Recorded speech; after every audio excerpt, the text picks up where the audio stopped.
पाकिस्तान, जो अब तक इजराइल को कभी भी एक मान्यता प्राप्त देश के रूप में स्वीकार नहीं करता था और उसके नाम का उच्चारण तक अपने देश में एक अपराध जैसा माना जाता था, अब अपनी दशकों पुरानी विदेश नीति में बड़ा बदलाव करता हुआ दिखाई दे रहा है।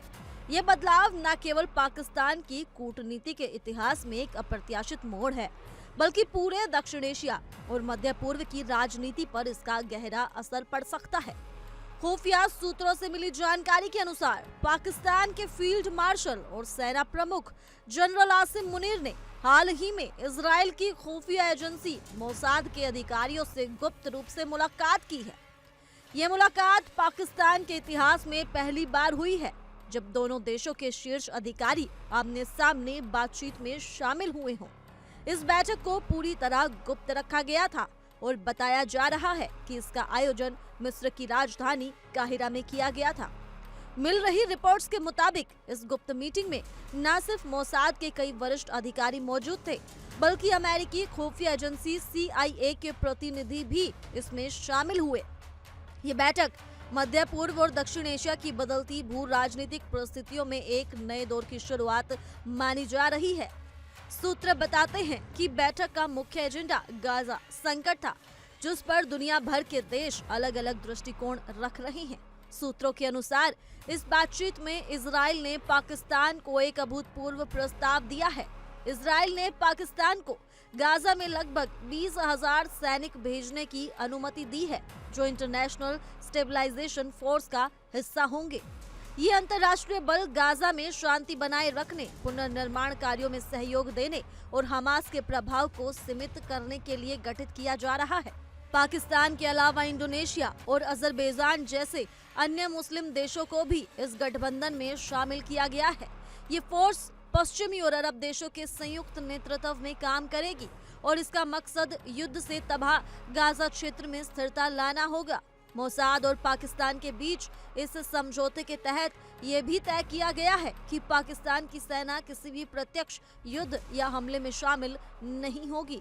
पाकिस्तान के सैनिक सिर्फ शांति व्यवस्था बनाए रखने, मानवीय सहायता पहुंचाने और गाजा में पुनर्निर्माण कार्यों को सुचारू रूप से चलाने की जिम्मेदारी निभाएंगे। इसके अलावा पाकिस्तान और अन्य मुस्लिम देशों की सेनाओं को हमास के हथियार नियंत्रण की जिम्मेदारी भी सौंपी जाएगी, ताकि क्षेत्र में दोबारा कोई हिंसक संघर्ष न भड़के। ये स्थिति पाकिस्तान के लिए काफी संवेदनशील है, क्योंकि उसे ये सावधानी रखनी होगी कि उसकी भूमिका सिर्फ शांति स्थापना तक सीमित रहे और वो किसी भी राजनीतिक विवाद या सशस्त्र संघर्ष का हिस्सा न बने। एक तरह से पाकिस्तान अब ऐसे मोड़ पर खड़ा है जहां उसे अपनी पारंपरिक नीतियों से अलग हटकर एक नई वैश्विक भूमिका निभाने का मौका मिल रहा है। वहीं सूत्रों का कहना है कि पाकिस्तान को इस सहयोग के बदले पश्चिमी देशों से कई प्रकार के लाभ मिलने की संभावना है। इनमें सबसे पहले बात आती है भारत के साथ उसकी सीमा संबंधी स्थिति की।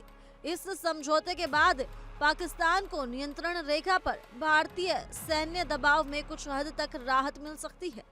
इसका मतलब है कि भारत के साथ सीमा पर जो तनाव लंबे समय से बना हुआ है, उसमें अस्थायी तौर पर कमी आ सकती है। दूसरा बड़ा लाभ पाकिस्तान को अंतर्राष्ट्रीय आलोचना से राहत के रूप में मिल सकता है। पश्चिमी मानवाधिकार संगठन लंबे समय से पाकिस्तान की घरेलू नीतियों, सेना की कार्रवाइयों और खुफिया एजेंसियों के अत्याचारों की आलोचना करते रहे हैं।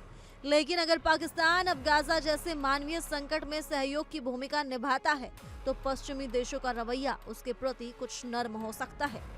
इससे पाकिस्तान के लिए एक राजनयिक राहत के रूप में देखा जा रहा है।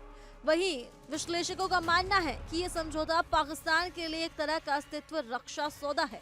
पाकिस्तान इस समय गंभीर आर्थिक संकट और अंतर्राष्ट्रीय स्तर पर बढ़ते अलगाव से जूझ रहा है। उसके पास विदेशी मुद्रा भंडार बेहद सीमित है और IMF जैसी संस्थाओं से उसे राहत पाने के लिए लगातार दबाव झेलना पड़ रहा है। ऐसे में पाकिस्तान अब अपनी विदेश नीति में बड़ा बदलाव करने को मजबूर दिखाई दे रहा है। अब इन सब के बाद ये साफ दिख रहा है कि पाकिस्तान ने इस बार अपनी रणनीति में एक मोड़ लिया है। वो अपनी पारंपरिक नीतियों और वैचारिक सीमाओं से आगे बढ़कर अपने अस्तित्व और वैश्विक मान्यता की दिशा में कदम उठा रहा है। मिस्र में हुई ये बैठक भले ही गुप्त रही हो, लेकिन इसके असर आने वाले समय में देखने के लिए मिलेंगे। फिलहाल के लिए इस खबर में सिर्फ इतना ही। ज्यादा जानकारी के लिए जुड़े रहिए इंडिया डेली के डिजिटल प्लेटफॉर्म के साथ।